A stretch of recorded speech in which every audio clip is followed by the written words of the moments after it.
First on reporter. Congress seal കോൺഗ്രസിൽ ഒരാൾക്ക് ഒരു പദവി ആവശ്യം ശക്തമാകുന്നു. ജനപ്രതിനിധികളെ പ്രധാന ചുമതലകളിൽ പരിഗണിക്കരുത് എന്നാണ് നേതാക്കളുടെ നിർദ്ദേശം. പുനഃസംഘടനയിൽ വനിതകൾക്ക് പരിഗണന വേണമെന്ന ആവശ്യവും ഉയരുന്നുണ്ട്. പുനഃസംഘടനാ ചർച്ചകൾ വേഗത്തിലാക്കാനാണ് ഹൈക്കമാൻഡ് നീക്കം. അധ്യക്ഷ പദവിയിലേക്ക് ബെന്നി ബെഹനാൻ, കൊടിക്കുന്നിൽ സുരേഷ്, ജോസഫ് വാഴക്കൻ തുടങ്ങിയവരാണ് പരിഗണനയിലുള്ളത്. ഭൂരിഭാഗം ഡിസിസികളിലും നേതൃമാറ്റമുണ്ടാകും. ആർ റോഷിപാൽ വിവരങ്ങളുമായി ചേരുകയാണ്. റോഷിപാൽ, കെപിസിസി അധ്യക്ഷൻ ചുമതലയൊഴിയാനുള്ള നീക്കം താൽപര്യം അറിയിച്ചു കഴിഞ്ഞ ദിവസം എന്നാണ് നമുക്ക് മനസ്സിലാക്കാൻ കഴിയുന്നത്. മറ്റെവിടങ്ങളിലൊക്കെ മാറ്റമുണ്ടാകും? എത്രയും പെട്ടെന്നുണ്ടാകുമോ? മാധു, കെപിസിസി അധ്യക്ഷൻ സണ്ണി ജോസഫ് മന്ത്രിയായതിന് പിന്നാലെയാണ് അധ്യക്ഷ പദവി ഒഴിവാകാനുള്ള സന്നദ്ധത ഹൈക്കമാൻഡിനെ അറിയിച്ചത്. അതിന് പിന്നാലെ പാർട്ടിയിൽ സമ്പൂർണ്ണ പുനഃസംഘടന നടത്താനുള്ള നീക്കമാണ് ഹൈക്കമാൻഡിന്റെ ഭാഗത്തുനിന്നുണ്ടാകുന്നത്. കഴിഞ്ഞ ദിവസം കെപിസിസിയുടെ നേതൃയോഗത്തിൽ എഐസിസിയുടെ സംഘടനാ ചുമതലയുള്ള ജനറൽ സെക്രട്ടറി കെ.സി. വേണുഗോപാൽ തന്നെ ഇക്കാര്യം അറിയിക്കുകയും ചെയ്തിരുന്നു. ജില്ലാ കോൺഗ്രസ് കമ്മിറ്റികളിലടക്കം നേതൃമാറ്റമുണ്ടാകും. ഒപ്പം 2 വർക്കിംഗ് പ്രസിഡന്റുമാർ കൂടി മന്ത്രിപദവിയിലെത്തുകയും എം എൽ എമാർ കെപിസിസി ഭാരവാഹികൾ MLA പദവിയിലെത്തുകയും ചെയ്ത സാഹചര്യമുണ്ട്. അതുകൊണ്ട് ഇനി ഒരാൾക്ക് ഒരു പദവി എന്ന ആശയം അത് കോൺഗ്രസിനകത്ത് നടപ്പിലാക്കണമെന്ന ആവശ്യമാണ് ശക്തമാകുന്നത്. അങ്ങനെയെങ്കിൽ MLA മാർ, MP മാർ എന്നിവരെ പദവിയിലേക്ക് പരിഗണിക്കരുത് എന്ന ആവശ്യമാണ്.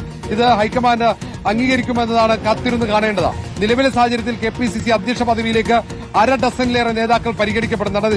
പ്രധാനപ്പെട്ടവർ ഒന്ന് ബെന്നി ബെഹനാനാണ്, കൊടിക്കുന്നിൽ സുരേഷ്, ആന്റണി, ജോസഫ് വാഴക്കൻ, MK രാഘവൻ, VS ശിവകുമാർ അടക്കമുള്ളവരുണ്ട്. യുവാക്കൾക്ക് പരിഗണന ലഭിക്കുകയാണെങ്കിൽ മാത്യു കോളിനാടിനെയും പരിഗണിക്കാൻ സാധ്യതയുണ്ട്. അങ്ങനെ പ്രധാനപ്പെട്ട നേതാക്കളൊക്കെ പരിഗണിക്കപ്പെടുന്നു. ഇതിൽ പലരും MLA മാരോ MP മാരോ ആണ്.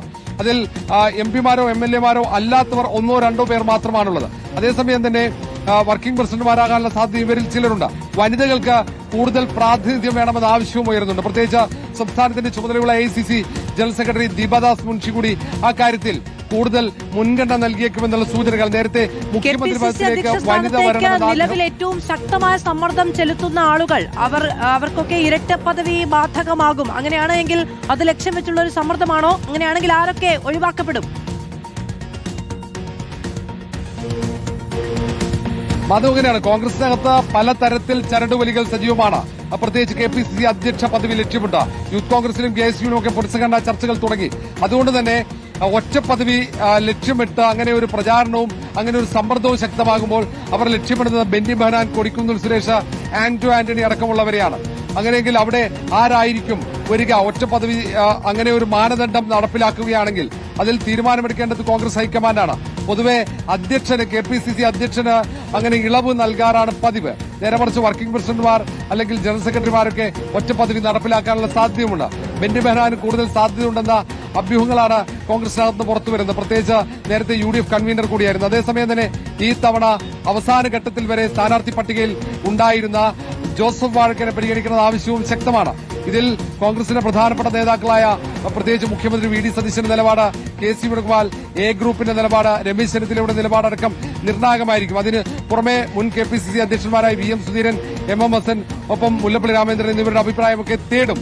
ചർച്ചകൾക്ക് പ്രാഥമികമായി തുടക്കമായി. വൈകാതെ തന്നെ അധ്യക്ഷനെ തീരുമാനിക്കും.